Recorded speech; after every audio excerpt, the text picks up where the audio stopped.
So discharge is a term that signifies the release or outflow of something from a particular source or system, or it is the act of something exiting from a source or system, but the actual meaning depends on what is being discharged or where it's coming from.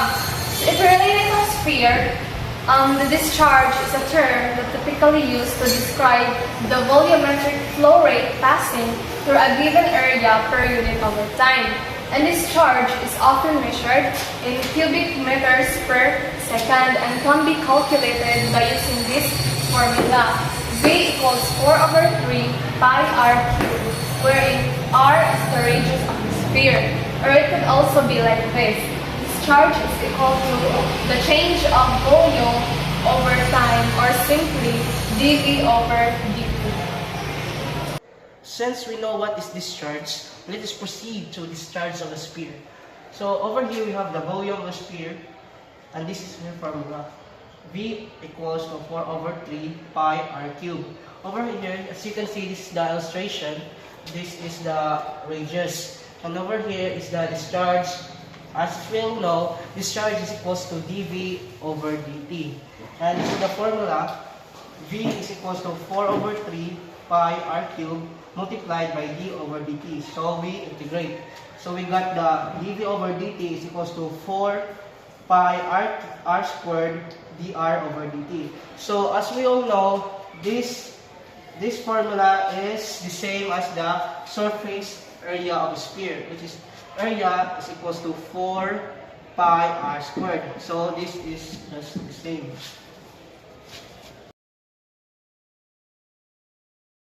So, example problem number 1. The radius of a sphere is increasing at a rate of 6 mm per second. How fast is the volume increasing when the diameter is 90 mm? So, first, ato sang i-visualize ang problem.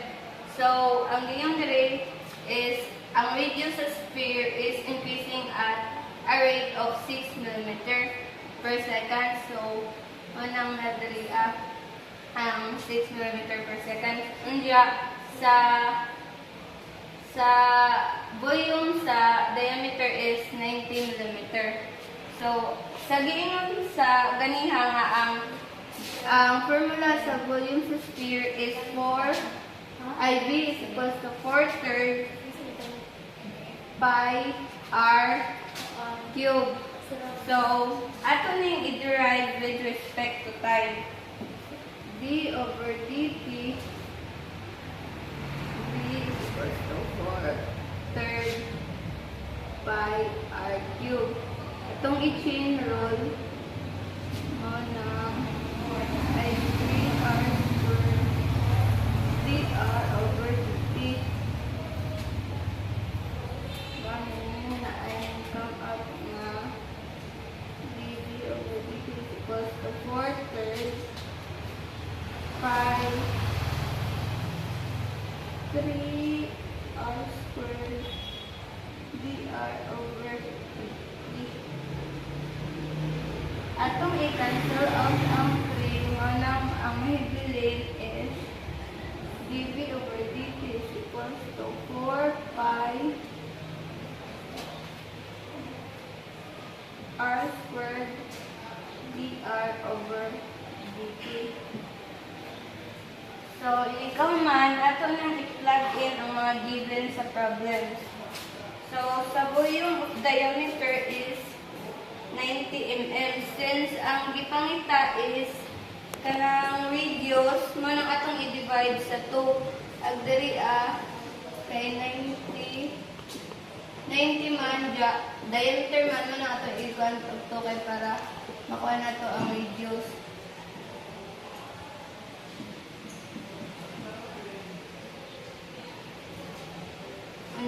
Sa sunod, it says that the radius of the sphere is increasing at a rate of 6 mm per second. So, mo ni siya ang ato.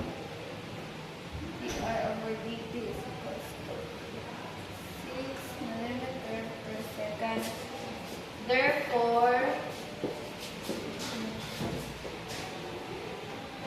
dv over dt. Ato nang i-input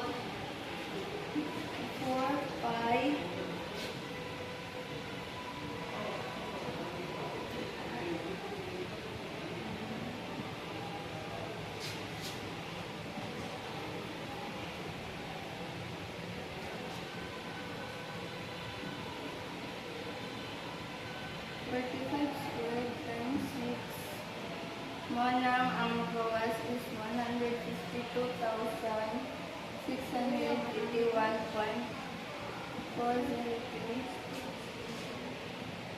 cubic millimeter per second.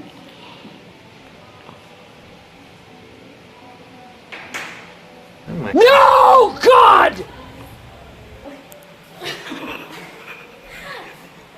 So let's move on with our problem number 2. A spherical balloon is inflated with gas at the rate of 20 cubic centimeters per second. How fast is the radius of the balloon increasing at the instant that the radius is 10 centimeters? So we'll start with the relationship between the volume and the radius of a sphere. So we have here volume is equal to quarter time r cubed. And we know that the volume is changing and increasing. So we have here the given dV over dV is equal to 20 cubic centimeters per second. We also have here our radius, which is 10 centimeter. And we're looking for the dr over dt.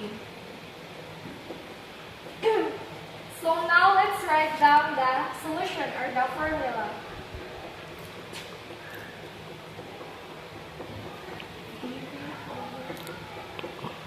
dt is equals to quarter over pi. So this quarter over pi is constant, and we're going to multiply it by 3r squared dr over dt. And let's cancel down the 3, so this will be dv over dt is equals to 4 pi r squared dr over dt. And now we're going to substitute the following given. We have that 20 cubic centimeter per second is equals to 4 pi, and the radius is 10 squared dr over dt. So this will become 20 is equals to 400 pi dr over dt. And next, we're going to divide both sides by 400 pi. So this will become 20 over 400 pi is equals to dr over dt. And the last thing is 1 over 25 centimeter per second is equals to r. So